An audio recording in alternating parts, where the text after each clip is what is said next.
that you can watch it as many times as you would like after. So, my goal is really about providing as much information I can, but also in ways to make it easily digestible so that you can actually use it. So it's part 3 of 5, and each one is standalone. So if this is your first time with me, welcome, and I'm nice to have you here. And all the other things are also posted so that you can get the recordings too. So today we're going to talk about really food and mood and how to break the sugar cycle.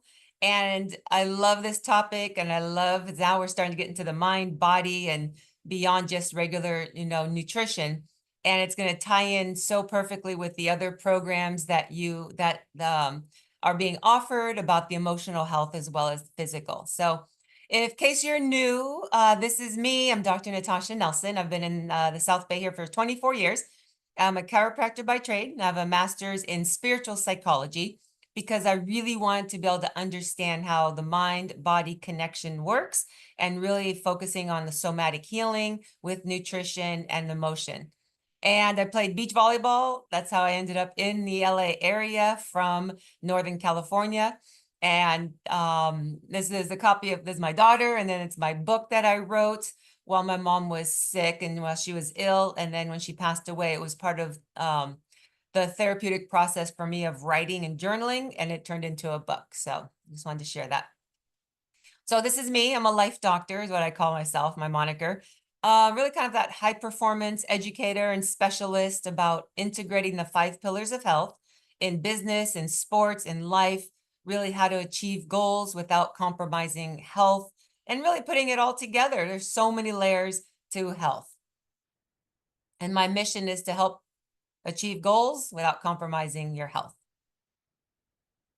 So as we get started here, one of the things I want to bring your attention, and it's not quite a question, but really just starting to get your mind kind of feeling what we're going to be talking about, which is if the sensation of hunger is not the problem, then eating is not the solution. And it's really started to take the dive into understanding our body, how it works, how it connects with us, how it talks to us, how we interpret our body's needs. And so that's what is going to be the place of empowering the choices that you make. So we're going to do a little bit of a, simplified science, lesson here. And we're going to start with just some of the basic hormones and what they are, what they do. So if you understand this, my philosophy, if you've heard in my lectures, is about teaching not just what to do, but why. Because if you understand why you're doing something, one, it's easier to remember. And when it makes sense, it's just, that's just how my mind operates. I like things making sense because then it becomes sustainable and I'm not just doing it because it sounded good or somebody said to do it. So serotonin is one of the first hormones we're going to talk about. It's the body's messenger. It's found in the brain, in the spinal cord. It's also found in the digestive tract, specifically the intestines, but throughout the whole digestive tract. And serotonin regulates our mood, our memory, learning, blood clotting, wound healing, and our bone density. And so I just put this puppy because I had a husky. Actually, I've had 2 Malamutes. So this was one of my, it's not mine, but looks just like the very first Malamute that I had. And I love this picture.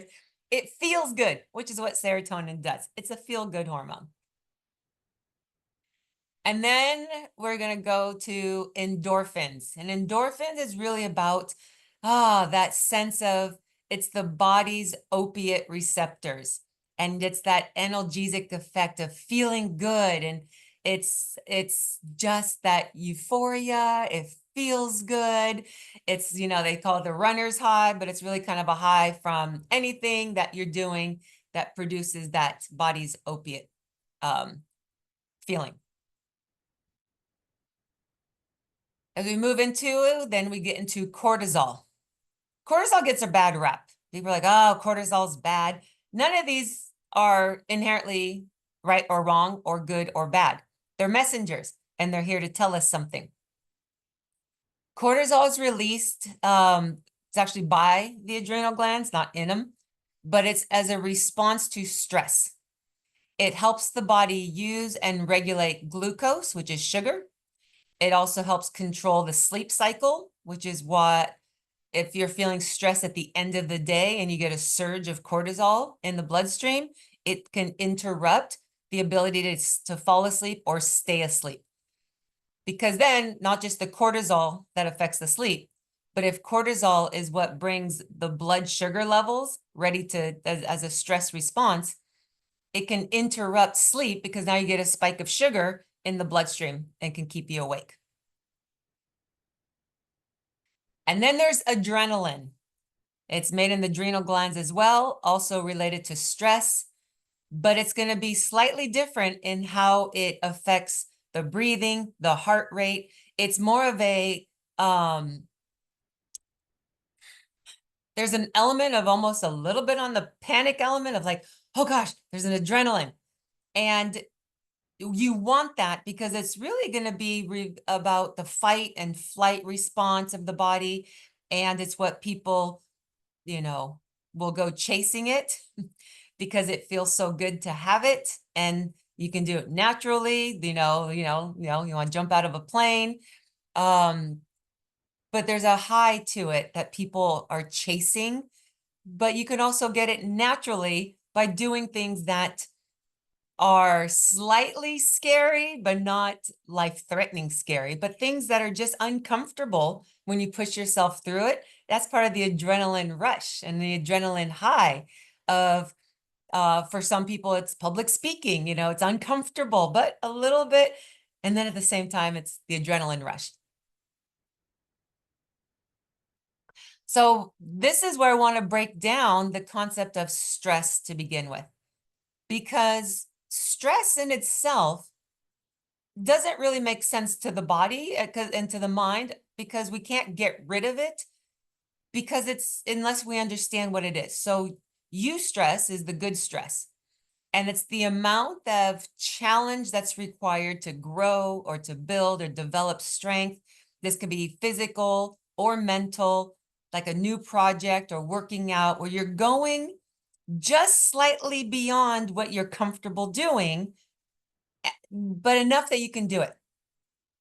And so there's that space where it's like, it's stressful, but it's not harmful. And that's how muscles grow. That's how brain development, all those things, it's being challenged enough to reach the next step. Distress, when the body's in distress, it's what we would call the bad stress, the fight, flight, or freeze response, which is out of survival. And this is where we need this one as well. This is survival to get ourselves out of trouble. When we are in trouble, we need to literally fight or run away in flight, or if it's with a bear, freeze and play dead, and hopefully the bear leaves you alone. But this is this distress,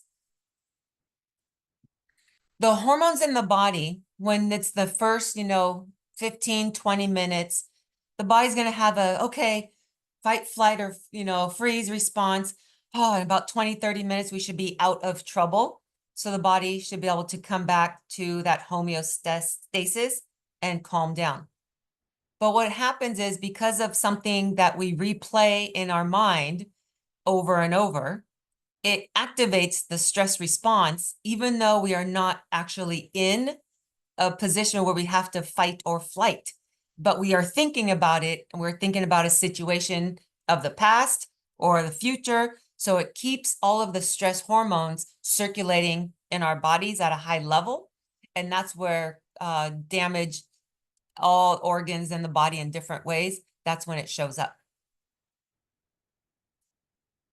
And then there's dopamine. So dopamine is the neurotransmitter. It's related to the reward and pleasure center in the brain. It's involved, yes, around thinking, planning, focus. But dopamine is a really important one to understand when it comes to how to break habits, breaking bad habits. And really, when it talks about sugar, and I'll get into this because sugar actually triggers the dopamine response in the brain, and it just tastes good, but it also feels good.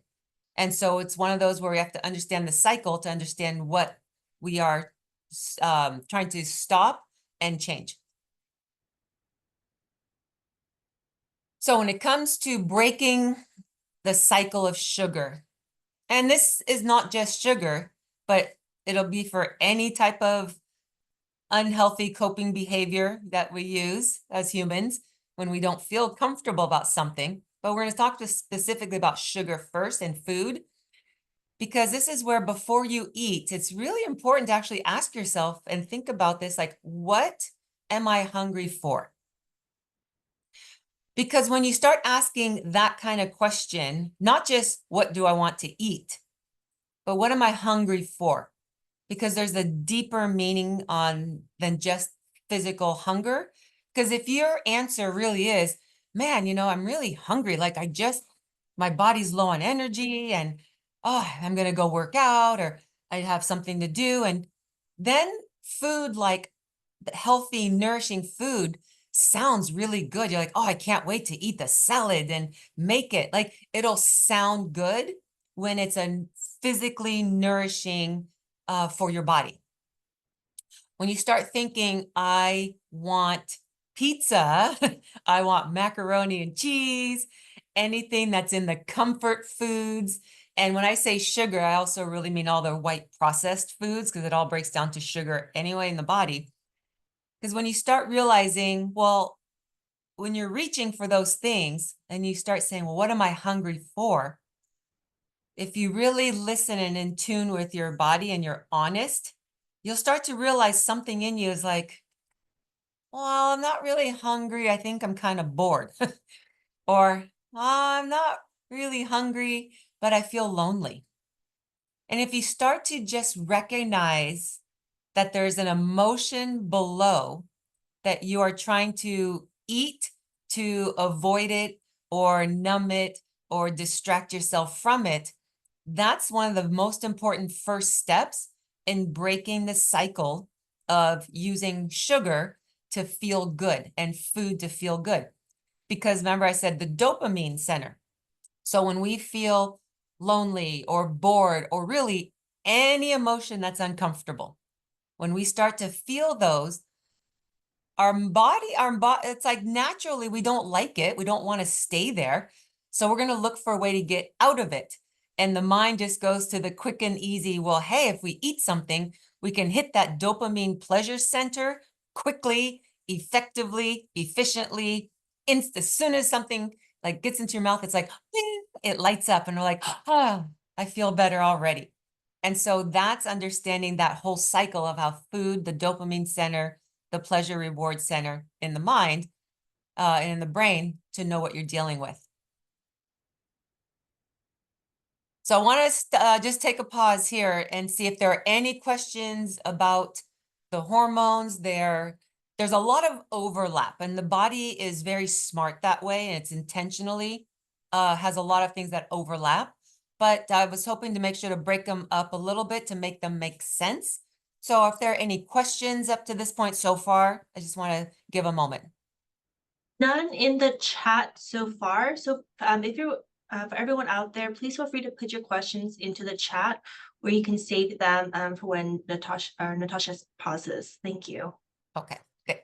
All right, so how to start? Like, where do we start? It can feel overwhelming when you're thinking about changing food, breaking a sugar cycle, and breaking bad habits, but taking a moment to go, okay, learning that the body physically talks to you through sensations. So hunger is a sensation, feeling cold. Those are your body's physical needs, letting you know there's a physical need it's trying to get your attention to handle, whether you need food or a jacket or heat, whatever it is, those are those physical sensations.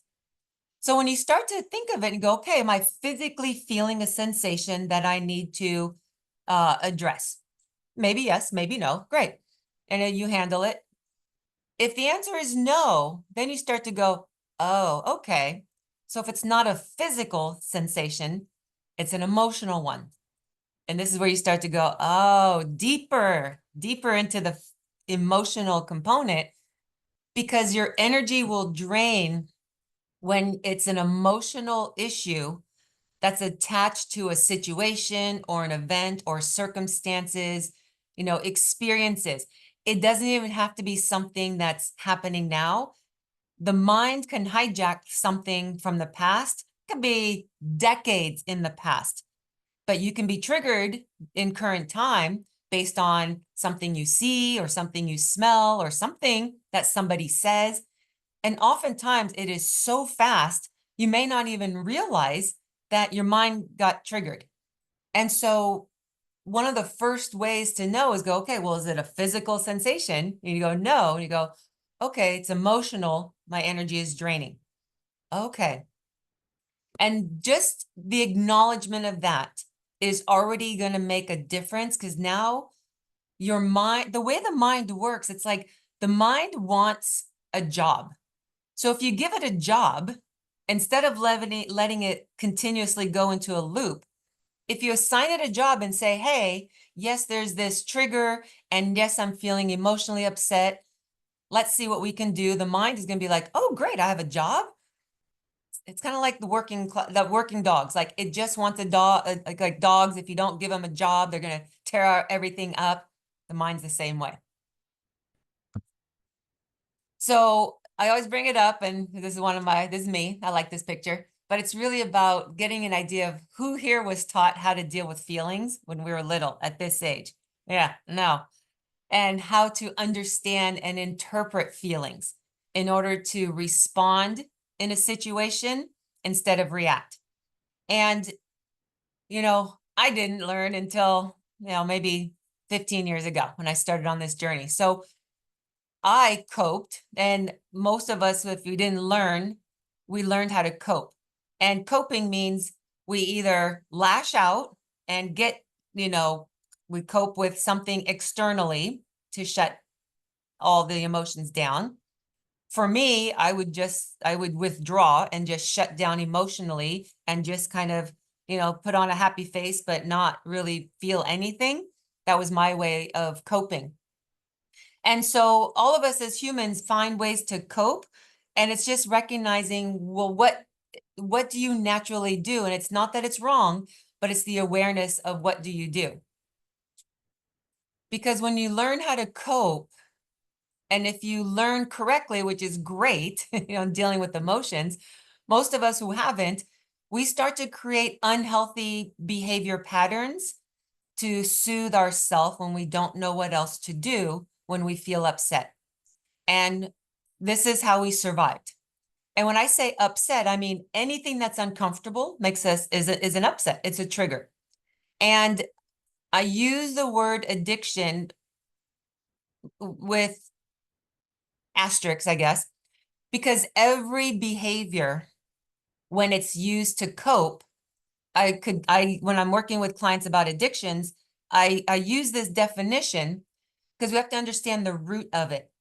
Because if we're not aware of the root, then all we do is, okay, you can give up sugar, but then you end up doing something else. And all you do is end up transferring one unhealthy behavior pattern into another. And things like working out and work, those are actually good things. But if the intention below is to try to soothe yourself or try to avoid something, then it actually can fall into that unhealthy addictive behavior pattern that we learned. So this is just a lot of words, a lot of just things that I wrote on there of different ways that we cope. And the ones that are, the obvious of food and alcohol and prescriptions and devices. But there's a lot in there where you start to realize things like over cleaning and organizing. And I'm not talking about sometimes we all just have work to do, but we want to clean the kitchen instead because it's just trying to distract ourselves, but behavior like bullying, those are also ways that distract us when we feel uncomfortable. Things like engaging in intense political debate and watching news cycles. Those are ways that distract our mind from feeling what we actually feel. So I put this list because it's just the awareness of how quickly the mind will find a way to get out of anything that it feels uncomfortable and triggered if it doesn't know what else to do with it. So in order to break the cycle, we have to learn, well, what do we do instead? And recognizing that the dopamine and sugar and food and reward center. So let's say you're feeling lonely or grief and anger and any emotion. Anything that you do to be like, I don't want to feel lonely and I'm not going to deal with it, so I'm going to do something else instead. Bing, you just got yourself a little dopamine hit and it felt better than feeling lonely. Even if it wasn't long lasting, and even if it doesn't feel good long term, in the moment it felt better than feeling, let's say, lonely. So that's how quickly and how easily the mind can hijack you out of what you're feeling and bring you down these cycles. So what do you do is really about understanding, oh, I put this in here now. Understanding the emotion. So addiction, I say, is any substance, action, behavior, any person, place, or thing used with the intention to cope, to distract, numb, or avoid any uncomfortable feeling in current time. When I do work with, and I think I'll bring it up, I think it's in week, might be 4 or maybe 5. I'll touch on, because addiction is about in current time. Anxiety and depression also fall into the triad, they go together, of the past, the present, and the future. But addiction is about in current time, how we deal with what's uncomfortable.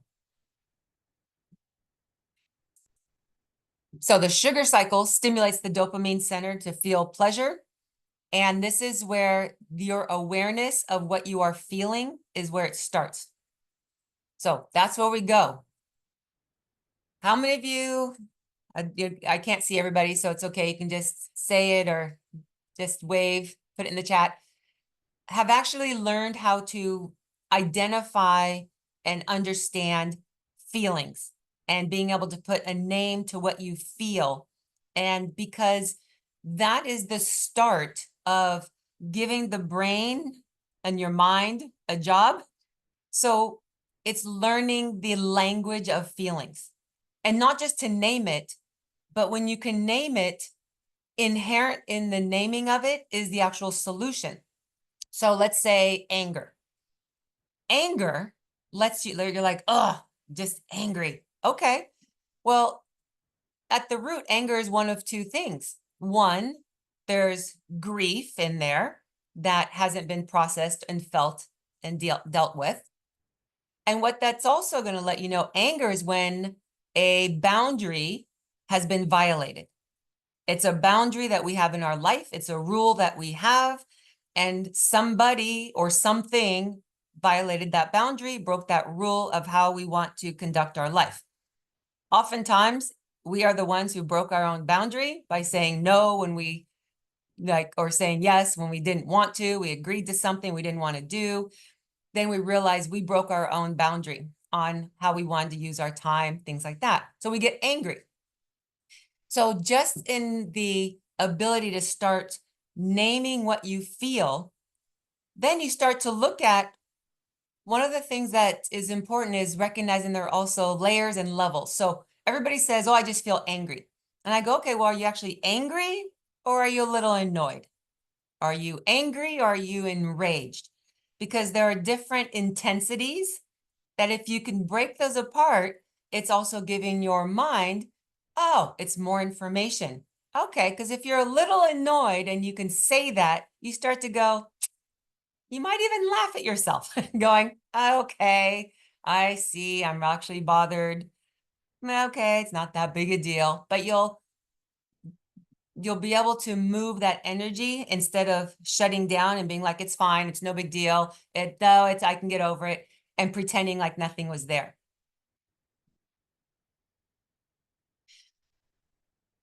So One of the first rules about feeling uncomfortable is actually being willing to feel uncomfortable. And it doesn't mean you stay there. It means allow yourself the moment to feel it, to at least acknowledge that it's there. And acknowledging it is the part that goes, yeah, I am feeling this. Even if you don't solve it, you don't need to solve it at the moment. Taking a moment to go, yeah, I am angry, but I'll deal with it later. Now, the way the mind works is when you say, I'll deal with it later, you better deal with it later because your mind will come knocking at your door at 2 a.m. If you're like, I said I was going to deal with it later, and your mind's like, well, it's later and there's nothing else to do now. So I guess I'm going to wake you up so you can handle it. So acknowledging it just means write it down, put it on paper, and eventually you have to go back to it. Feeling uncomfortable is about, instead of reaching for sugar or food or anything, is creating a pause between what you feel and what you do to be able to go, oh, I just feel it and it doesn't feel good and I don't like it, but I'm not going to avoid it or distract myself from it or numb it. I'm just going to sit with it for a moment. And studies have shown that if you allow yourself to feel uncomfortable, it really only will be there for anywhere from about 8 to 12, maybe 15 seconds. And then it settles down. Now, it won't go away until you address the issue. But in that moment, that 8 to 15-second window, instead of reaching for something, if you can allow yourself to just, and then let it out, maybe you cry, maybe you scream, maybe you just sit there and just, whatever you do, 15 seconds. Okay. And then you can find a better way to handle whatever you need to do.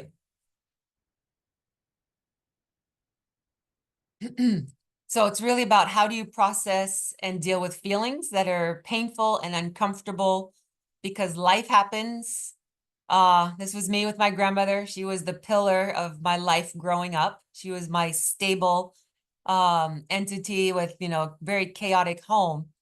And so when she passed away, I was 11, and she passed away of liver and pancreatic cancer. So it was very quick.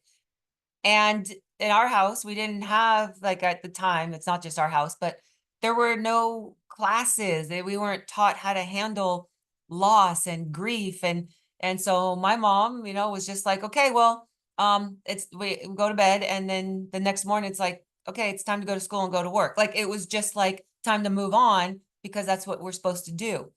And so part of why I teach the classes and do this is because I am so grateful that all of these classes and things are here now that I wish were available when I was younger, and for my mom and I too. So,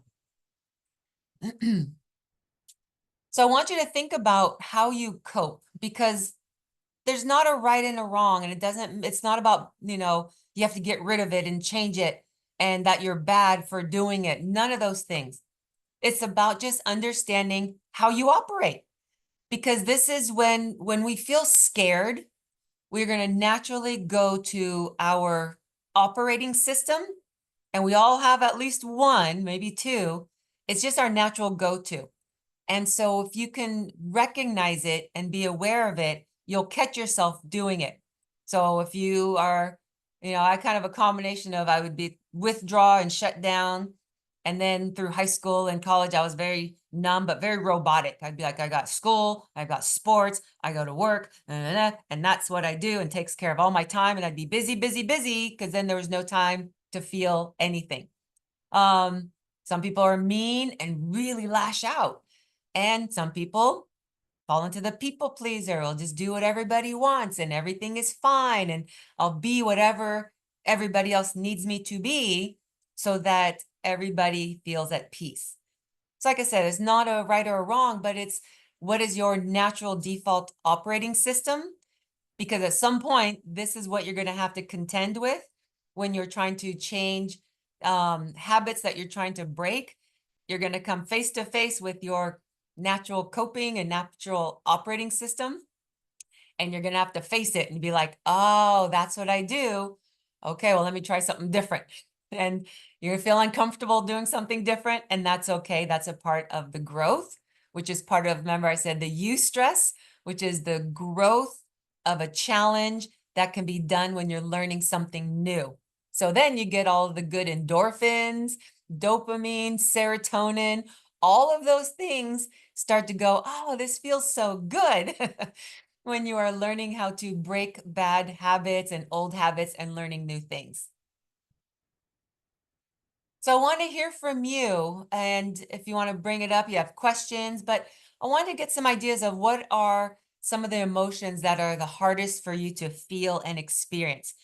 And just to be able to guide on what sometimes the meaning below the surface of emotions.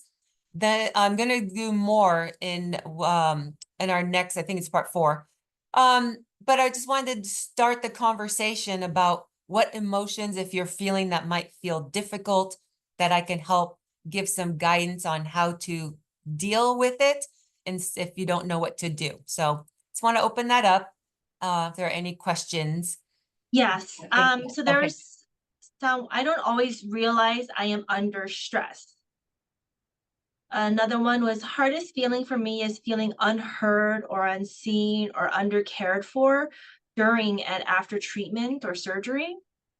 Another is I just plow through. Another is shame is a hard emotion to deal with. Okay. Let's talk about that one. Shame is the hardest one to deal with. So shame and then guilt and humiliation are the 3 that have the most intense energy that will drain us, but there are also the ones that cause the human mind to want to get out of it as fast as possible. And because it's so intense, the the reactions are have to be just as intense to negate it, which is why people act out or however they do it. It's really it can seem so awful. You're like, how did you do that? Why did you do that? It's because the shame and guilt and humiliation is so deep. So when we look at shame, and it's slightly different from guilt, shame is going to be that sense that we feel that who we are, fundamentally, the person that we are, is somehow bad or wrong or flawed.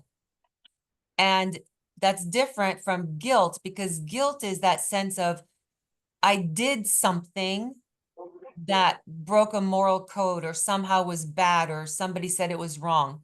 So guilt is about the action. Whereas shame shows up when we feel like, I don't know what I did wrong. I don't know what happened, but people are telling me that what I did was wrong. So I guess I must be wrong and bad. Because if we can't figure out the what that we did to correct, if there's an action, like you know, if we steal something, we kind of know, like, I know what I did wrong. I can correct the behavior.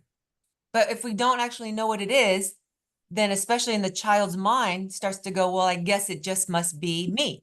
It must be who I am and how I am, and it must be the way I am. And that's where shame comes in, because you can't, it's a hard, until you get into the mind where you realize, oh, wait, it's not me. I fundamentally, as a human being, am not wrong and bad or bad. Until that belief is shifted, that's what shame is letting you know, that you have a belief in there, that you have misinterpreted something that's causing you to feel bad about who you are. And that's what needs to be released at some point.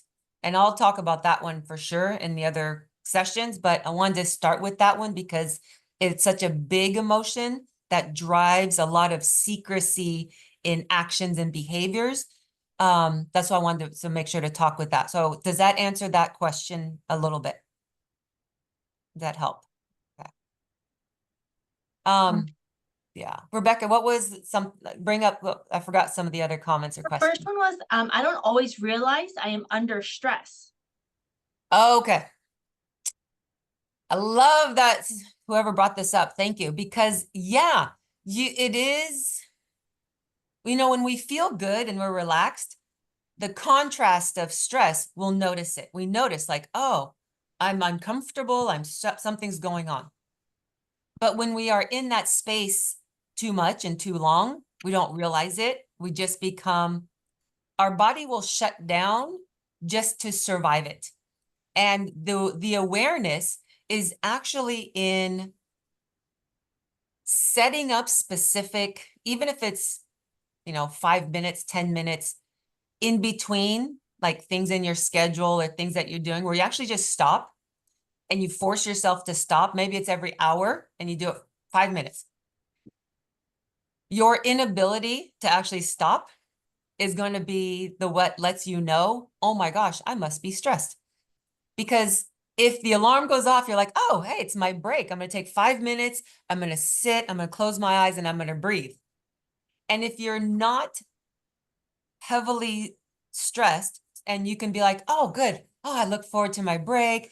Ah, good. Your body will settle down. But what usually happens when I give this exercise is somewhere, maybe the first break in the hour, you can do it. Second one, maybe somewhere around the third or fourth. If you start to go, yeah, I don't want to sit down. Oh, I have to do this. Anything that you're trying to fill in that space is letting you know that's what stress is. Stress doesn't, and that's what can feel so challenging about stress, because stress itself is not an emotion. It's not a feeling. It's just a word that describes the physiological changes in the body. So when you have an increased heart rate, increased blood pressure, increased breathing, blood sugar levels, all these things are changing. That's collectively, when it's prolonged, is what's considered, we call it stress. So the mind can't solve the problem of stress. It has to solve the emotion that's driving it below the surface. And the only way to identify it is to make yourself stop and on a schedule, like every hour, and see what comes up. When you just go, oh, I'm supposed to stop. And if your mind says, well, I don't want to, we've got stuff to do. Well, that's the insight that's letting you know something's going on, that's driving you to do something that you need a break from. Does that help make sense? Kind of. That's me. Oh, hi. Okay. I just plow through. So that's what you're talking about, is not plowing through. But when you're plowing through, you need to take it step back and understand that. Is that what you're saying? Yes, because your need to plow through is actually a coping mechanism, Yeah. because you're trying to cope for something that you don't want to feel. That if I said, no, you have to sit here and do nothing and start with 5 minutes, you're like, I don't want to do True. that. That's letting you know, oh, because then the Right. next question would be, okay, well, what is it that you feel and why is it you can't sit still and stop everything for 5 minutes? And as soon as you answer that question and you're like, yeah, I have to, whatever it is, there's something in there that's giving you information of the driving force that's keeping the coping machine going and going and going. Yeah. And so That's that's how I'm coping, is by not stopping. correct. Not Okay. stopping. Yeah. So And whatever it that's is, that's why your body gets sick from stress. yes. Yes. Because you're It's, not coping with anything and it's yeah. trying, you're in overdrive. Yeah, it's on overdrive. Your immune system is compromised and you get sugars like all flooding your bloodstream, which feeds the bacteria, which increases inflammation, and the whole cascade of sugar in the bloodstream that happens as a result of cortisol, which is the stress hormone. So being able to, I would say for you to start with, set a timer every hour and see if you can sit still and stop what you're doing. Start for 1 minute. I would say 1 minute. 1 minute. Okay. I mean, like sit wherever you are, like at the desk, on the couch, in the car, just sit and be like, I'm going to shut my eyes for 1 minute and set the timer and force yourself. And the first, And when you do it every hour, you'll find that at some point, you're gonna be like, oh, that's what I'm feeling. Oh, that's uncomfortable. Okay, great. Well, what is it that you're feeling? That's what needs to be dealt with. Okay, thank Okay, you. you're welcome. Good. That is a great intervention. And this is Sarah, by the way. And well, because it's a mindfulness intervention. So, you know, it's just a really good one to do. Like when you get home from work to decompress, just sit in your car and do the mindfulness breathing before you walk in. So you walk in with a sense of calm, even if it's chaotic in your house or whatever, and you bring that with you. And I also think, to go back to your previous point, that I got cancer from work stress and just being in a toxic relationship and not having a good diet. Yeah, I got cancer from stress too. And not having a good diet. Yeah. And so one of those things for both of you is recognizing, okay, that there are things, and it doesn't mean that what you're doing, like you're not bad and you're not wrong and you're not, it's not a punishment. It's like, okay, your body is just letting you know, hey, but if you do all these things and shift, then the healing can also happen, which is really, really good news and really, really good. But that's the emotional work that's tied within diet helps, but it's not, that's why we got to work, separate all the pillars of health so that they're each individual like things to work on. So it's not so overwhelming. So you're like, oh, I'm working on one part. Oh, okay. And then this part, and then eventually bring them all together. So yeah. Thank you, Dr. Nelson. There was one more feeling that was shared. Okay. Hardest feeling for me is feeling unheard or unseen or undercared for during and after treatment or surgery. Okay. Oh, I love this. So whoever brought this up.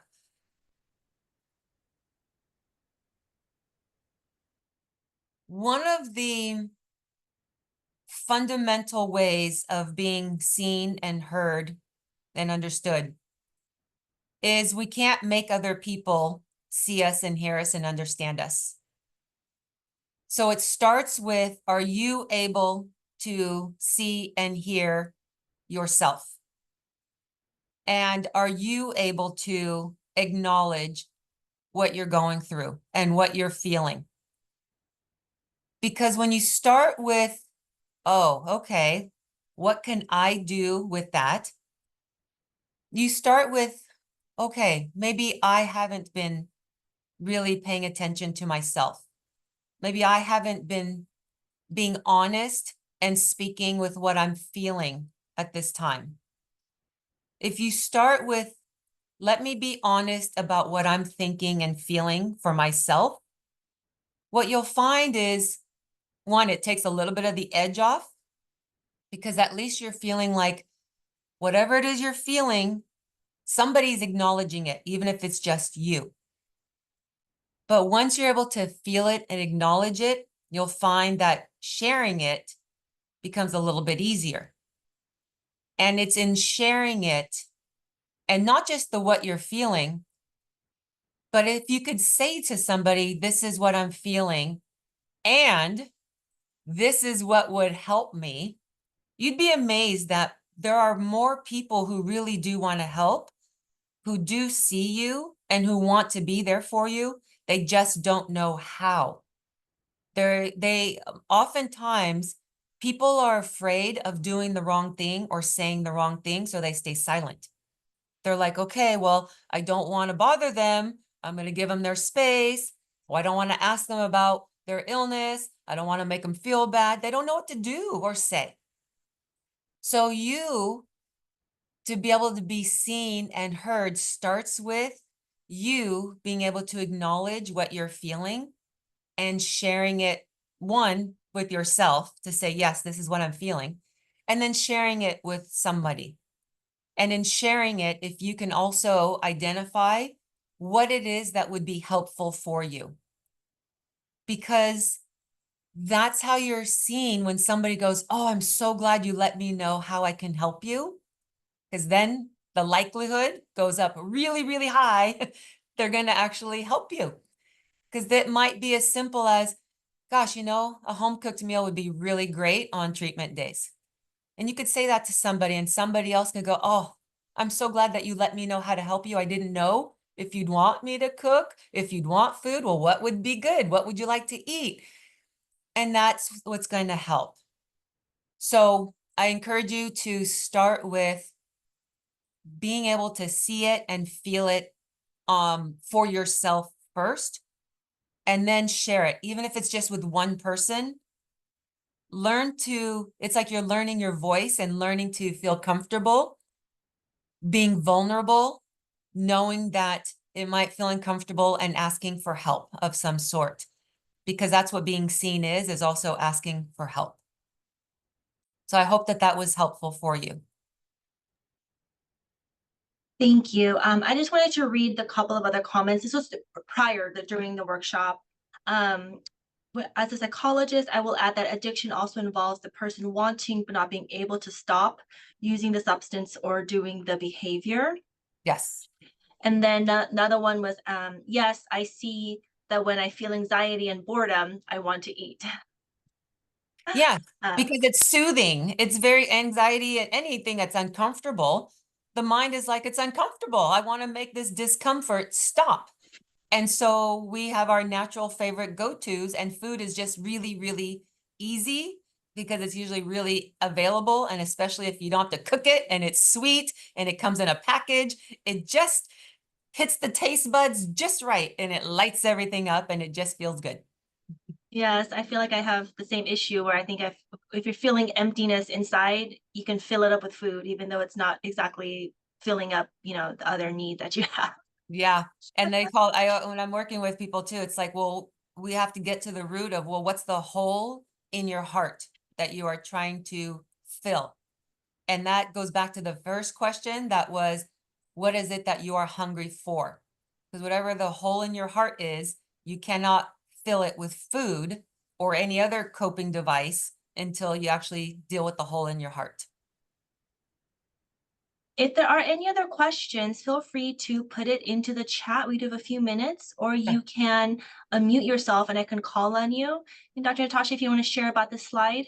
Yes. So the recordings are put on my YouTube channel, and it's at Dr. Natasha Nelson. And I've got a lot of different content on there. You're more than welcome. Go and listen to anything about nutrition, about emotional health. I break down different words in there too. The middle one here, Unleash Your Life Force, is my podcast. And you can find that on Spotify and Apple and wherever podcasts are. And then the QR code there is to my website. So if you want any information about me, my email is there. If you have questions, feel free to email me, like, something that's personal, like, please ask. Like, I'm here. I want to be a resource for you. And if I don't know the answer, I will guide you in any way I can to people that I know in my circle that would be able to help you. So those are just ways that you can reach out to me. Wonderful. Well, thank you so much, Dr. Nelson. Oh, you're so welcome.